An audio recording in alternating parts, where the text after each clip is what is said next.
জয় গুরু সকলকে। প্রিয় পরমের কথা, কলমে শ্রী দেবীপ্রসাদ মুখোপাধ্যায়, কণ্ঠে আমি পল্লবী মিত্র। ইংরেজি 1957 সালের আরেকটি ঘটনা।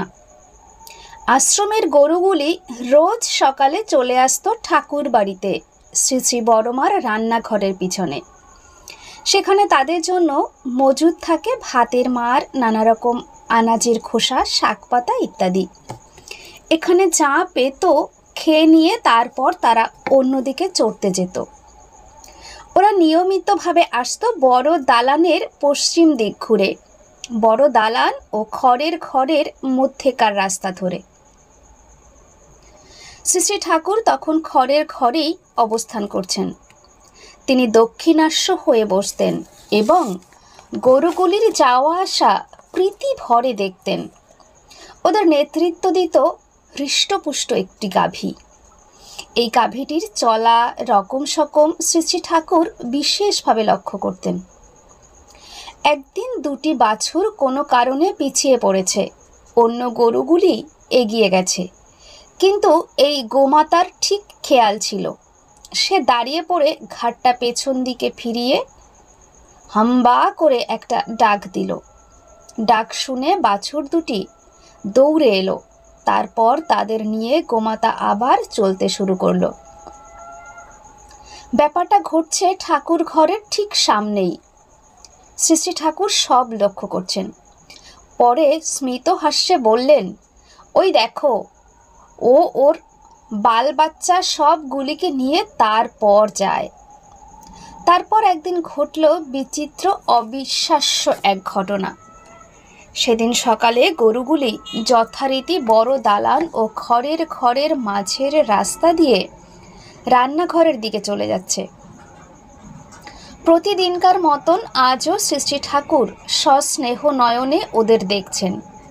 যেতে যেতে হঠাৎ ওই পূর্বোক্ত গাভী মাতাটি খড়ের ঘরের বারান্দা ঘেঁষে এসে শ্রী শ্রী ঠাকুরের মুখের দিকে তাকিয়ে দাঁড়িয়ে পড়ল। ভাবটা এমন যেন কিছু বলতে চায়। শ্রী শ্রী ঠাকুরও এক দৃষ্টিতে তাকিয়ে আছেন তার এই আবোলা সন্তানটির দিকে। তারপর আশ্চর্য, এত আশ্চর্য, গোমাতা মস্তক নাড়িয়ে নাড়িয়ে নীরবে কিছু যেন প্রভুর শ্রীচরণে নিবেদন করল। প্রত্যুত্তরে শ্রী শ্রী ঠাকুরের নয়নগুলো ফুটে উঠল ভাবময় কিছু বিশেষ ইঙ্গিতে। তিনি স্বীয় শীর্ষদেশ উপরে নিচে আন্দোলিত করে ওই গোমাতার নিবেদন যেন গ্রহণ করলেন এবং তার বোধগম্য হওয়ার মতন করে বোধহয় কিছু বার্তাও দিলেন। গোমাতা কি বুঝল তা সেই জানে। মনে হলো সে যেন পরিতৃপ্ত হলো। প্রভুর শ্রী মুখপানে আর একটু তাকিয়ে থেকে সে তার গন্তব্যস্থানে রওনা হলো। পরে আরেকবার ভেবেছি, এ কি দেখলাম।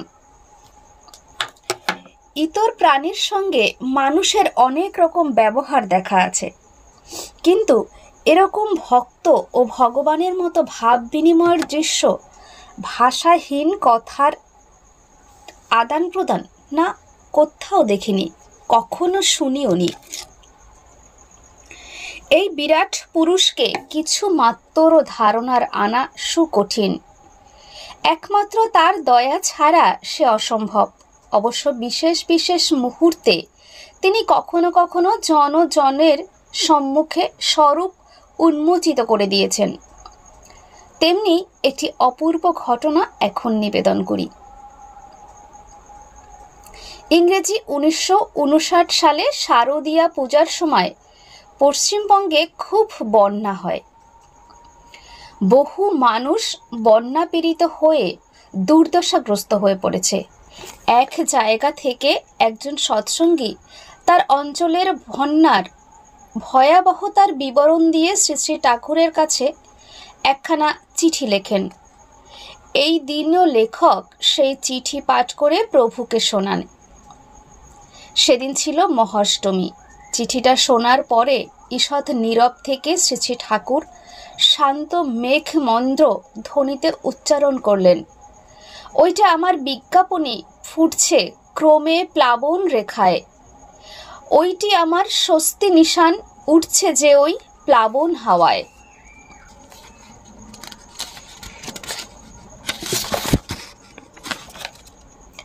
শুনেই চমকে গেলাম, এ কি, এ তো সেই বিখ্যাত ফুটলো রে ওই সত্যতর অন্ধকারের পুঞ্জনাশী।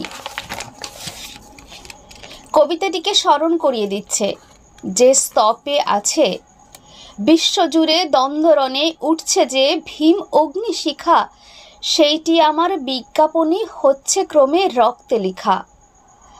পাপ দানবীর অত্যাচারে ডাকছে যে নর ত্রাহি ত্রাহি, চিহ্ন সেজে মোর প্রকটের সন্দেহতায় বিন্দু নাহি। বর্তমান ছড়াটি তো হুবহু তারই প্রতিধ্বনি। ফুটলো রে ওই সত্য তপন কবিতা ছাপা একমাত্র অনুস্মৃতি পুস্তকে, আর কোথাও নেই। সমস্ত কবিতাটির ভিতর স্পষ্টভাবেই সূচিত হয়ে আছে যে এই সৃষ্টি পরম দয়াল পরমেশ্বরের। তিনি কখনো চান না যে তার সৃষ্টি ধ্বংস হয়ে যাক। তাই দুর্যোগ বিপর্যয় যতই ঘনীভূত হয়ে আসুক, তার সাথেই থাকে তার অভয় বার্তা। প্রকৃতির রুদ্রলীলা যে তারই সংহার মূর্তি, এ কথা যেন মানুষ ভুলে না যায়। সিংহ শাবক কি তার মায়ের গর্জনে ভীত হয়? তারা যেন স্মরণে রাখে সেই পরম ত্রাতাকে, তৎপ্রদত্ত বিধানকে যেন সর্বতোভাবে আশ্রয় করে চলে। তাহলে শত ঝঞ্ঝাও আর তাকে বিধ্বস্ত করতে পারবে না। প্রতি স্তবকের শেষ দুটি পংক্তি সেই ইঙ্গিতই দান করে। নইরে দূরে আয় কোলে আয়, কাচ্ছে কে আজ দুঃখে ভুগে, ধর্ম সংস্থাপনার্থায় সম্ভবামী যুগে যুগে। একমাত্র বিশ্বেশ্বর ছাড়া এমন অভয় বাণী আর কার হতে পারে? ধর্ম সংস্থাপনের জন্য তিনিই তো আসেন যুগে যুগে। অনুস্মৃতির পাঠক পাঠিকাগণ এই কবিতাটি অবগত আছেন। এ প্রতি স্তবকে আশা ভরসার দীপ্ত বাণী সমুচ্চারিত। বুঝতে কোনো অসুবিধা হয় না যে নরবপুধারী স্বয়ং ঈশ্বরই এই দিব্য গান বা কবিতাটির স্রষ্টা, অথচ কবিতাটির নিচে লেখা আছে অজ্ঞাত। অনুস্মৃতির সব গানের শেষেই রচয়িতার নাম লিখিত, এটির বেলায় অজ্ঞাত কেন?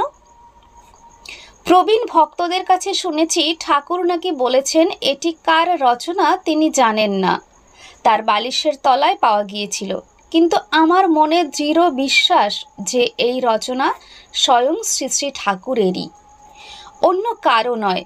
পুণ্যপুঁথিতে তিনি যেভাবে আত্মস্বরূপ ব্যক্ত করেছেন, আবার ইদানিং এই দুই লাইনের ছড়াতে যেভাবে নিজেকে মেলে ধরলেন, ফুটলো রে ওই সত্য তপন, তার সঙ্গে সম্পূর্ণ সামঞ্জস্য। তাই নিশ্চিন্ত অনুমান করা যায় যে এই রচনা তারই। জয় গুরু সকলকে।